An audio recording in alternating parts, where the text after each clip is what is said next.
Hello everyone, I am Prashant Patil, Assistant Professor in Mathematics from Arts, Science and Commerce College, Mokhada. Today we are going to discuss about transcendental equation and algebraic equation, and we'll continue from the previous lecture.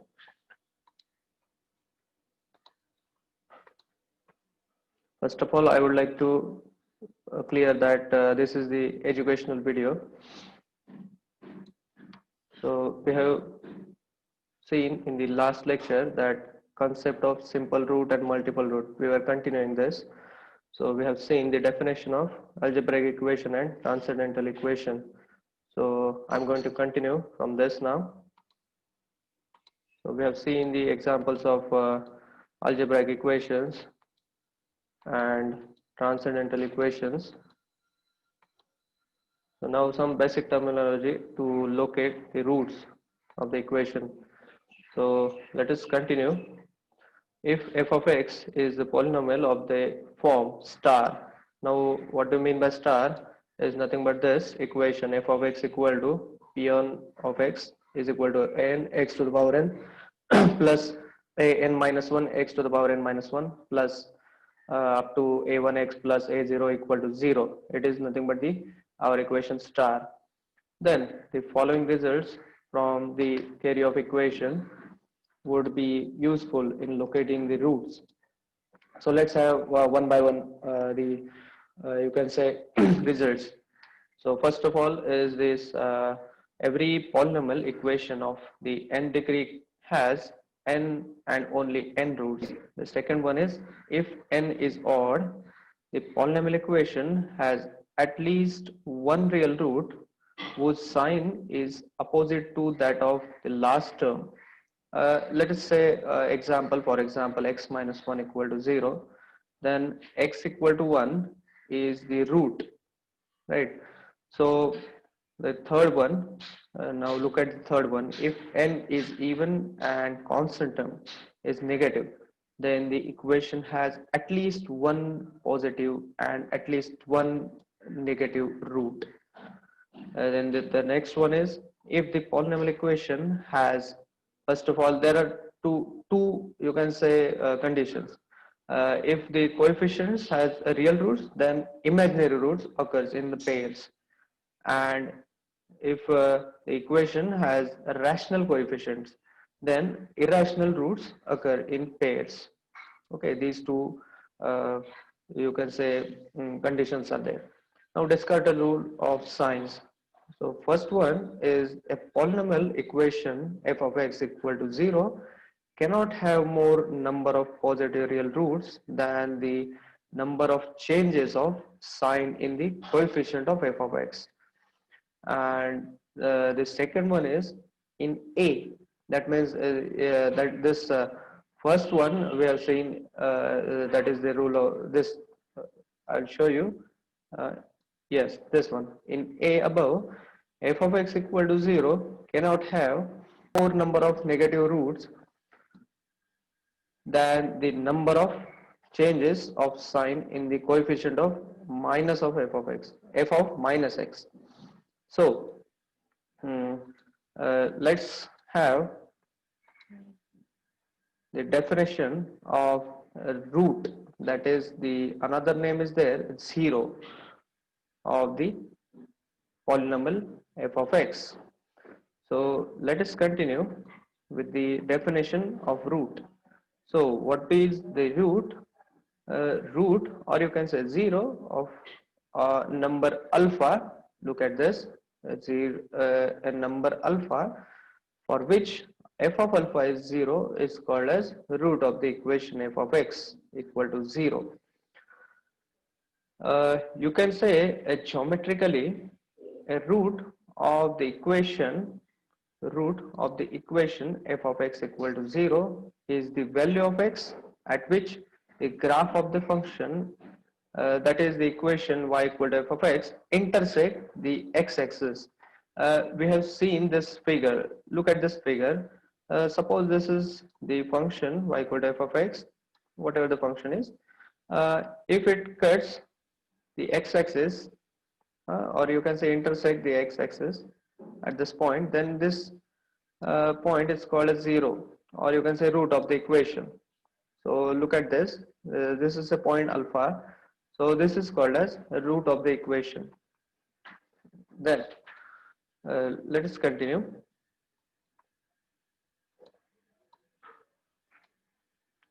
So now there are two types of roots.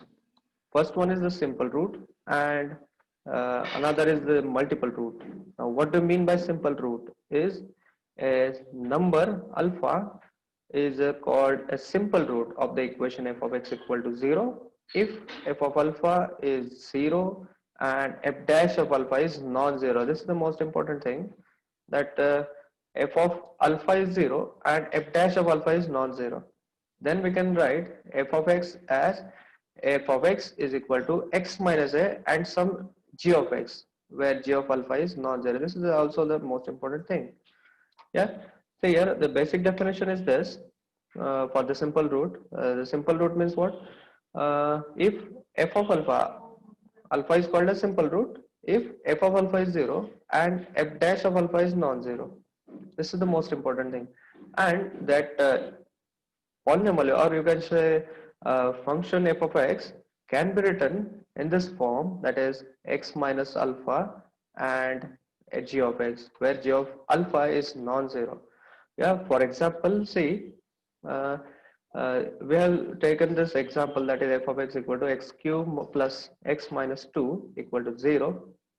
Then we can see that x minus 1 is the factor of this equation, x cube plus x minus 2 equal to 0. Then we can write this one like this, x minus 1 and multiply by x square plus x plus 2. So look at this one, it is in this form, x minus alpha. Yeah, right, x minus alpha. Over here it is alpha is 1, right, and g of x, here it is g of x. So g of x is nothing but x square plus x plus 2, and where this condition should be satisfied, that is g of alpha is non-zero, that means g of 1 must be non-zero. So whether it is non-zero or not, you can just put the value of alpha over here. Then you can say 1 square 1 plus 1, that is 2, and 2 plus 4, that is g of 1 is 4, that is non-zero. So this condition is satisfying, right? Or you can say alternatively, by the this basic definition, suppose say, so alternatively we can find that f of 1 is 0, right? F of 1 is 0.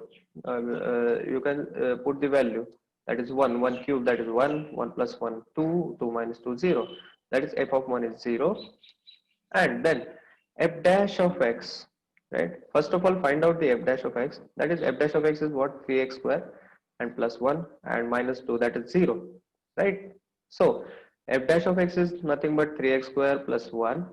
And then find out f dash of alpha. Over here alpha is 1, I told you, right, just now, that f dash of alpha, that is f dash of 1, will be, you can just put the value, and then we will get 3 into 1 square. 1 square means the that is 1, so 3 into 1 3, and plus 1 4. So f dash of 1 is 4, that is non-zero. So this condition is satisfied. See, f of 1 is 0 and f dash of 1 is non-zero, right? So hence you can see that x equal to 1 is the simple root of this given equation, x cube plus x minus 2, right? So this is about simple root of the equation f of x equal to 0. Now we are going to look at this multiple root. Yeah. So what do you mean by a multiple root? A number alpha is called a multiple root of multiplicity m. This is the most important word, that is of multiplicity m.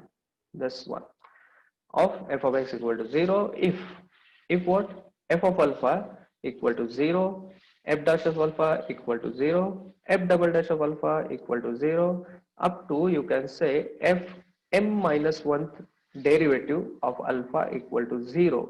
This is sign of derivative, m minus 1th derivative, right, of at alpha equal to 0, and the most important thing is the mth derivative of f is non-zero.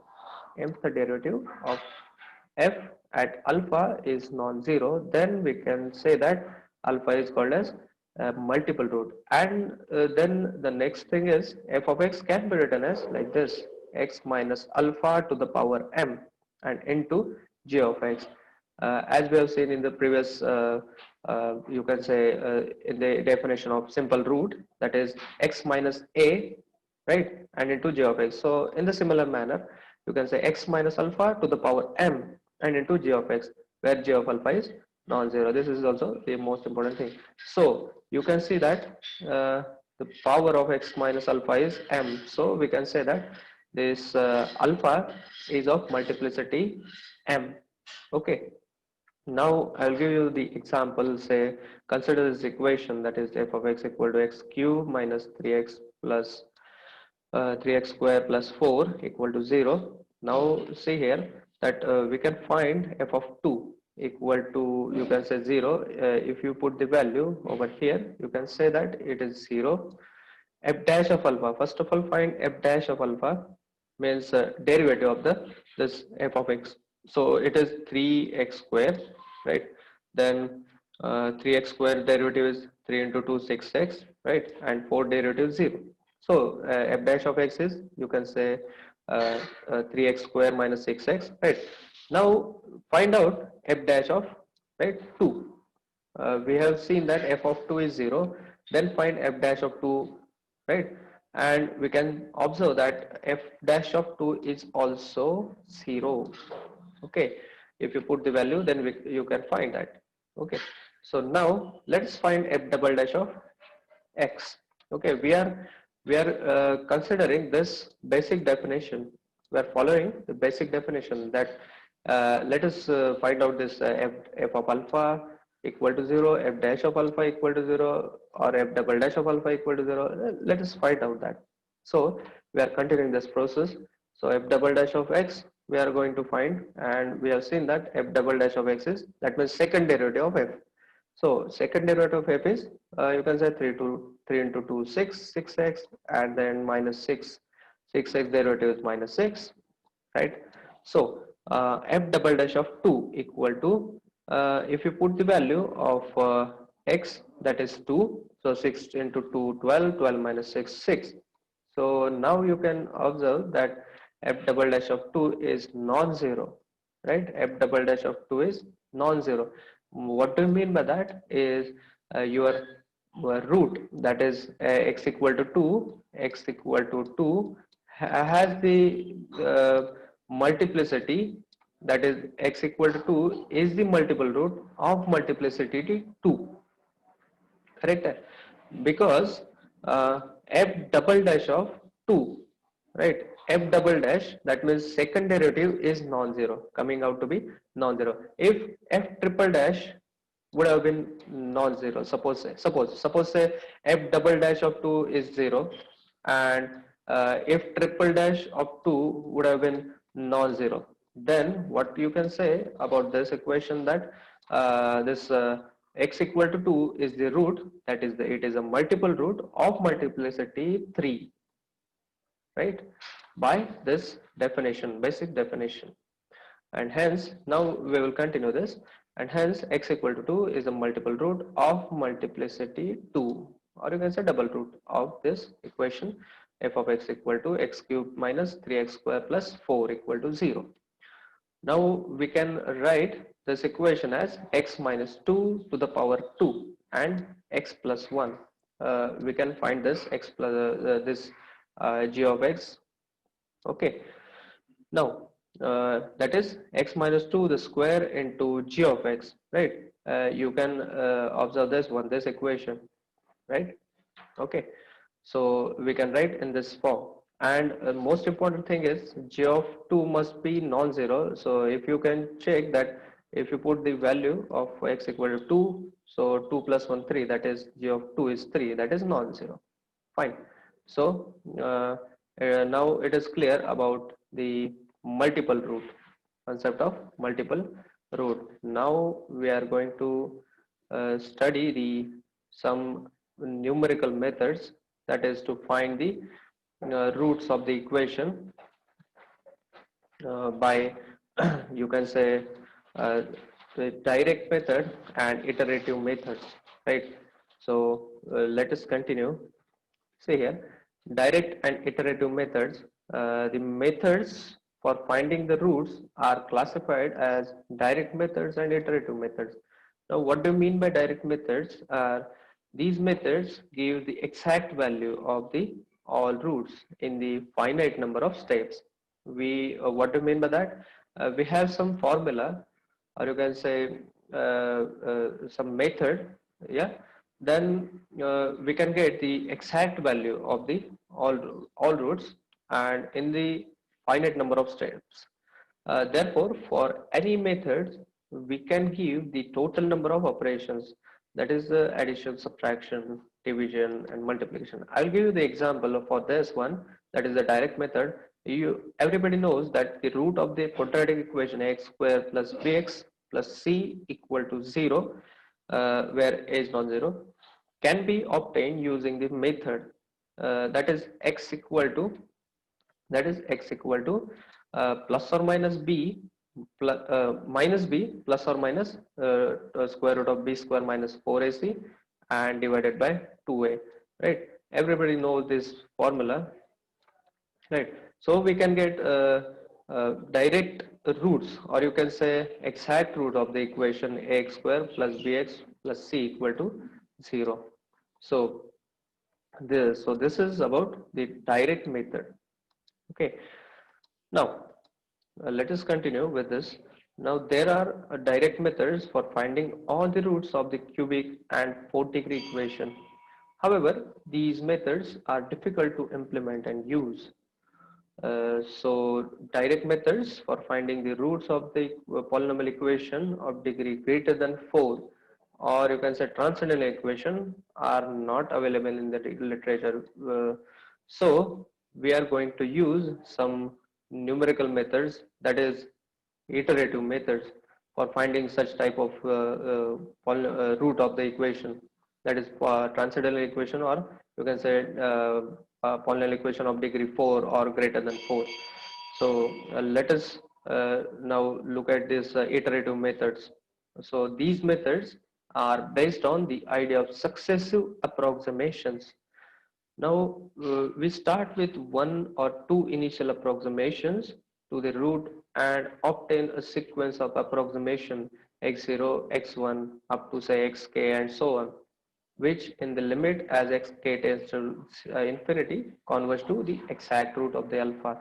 That means what we have to do is over here in the iterative method, that we have to consider first of all one or two initial approximations to the root, and then we find the sequence of this approximation, that is say x0, x1 and so on, and then we get the exact root of the equation. So now we will look at the iteration method based on the first degree equation. We are going to study the following numerical methods to find the root of algebraic as well as transcendental equation. So first is Newton-Raphson method, then secant method, and then regular false method, and then iteration method. To continue in the next lecture, that what is the Newton-Raphson method, and we'll solve some examples based on this. So up to this, thank you very much.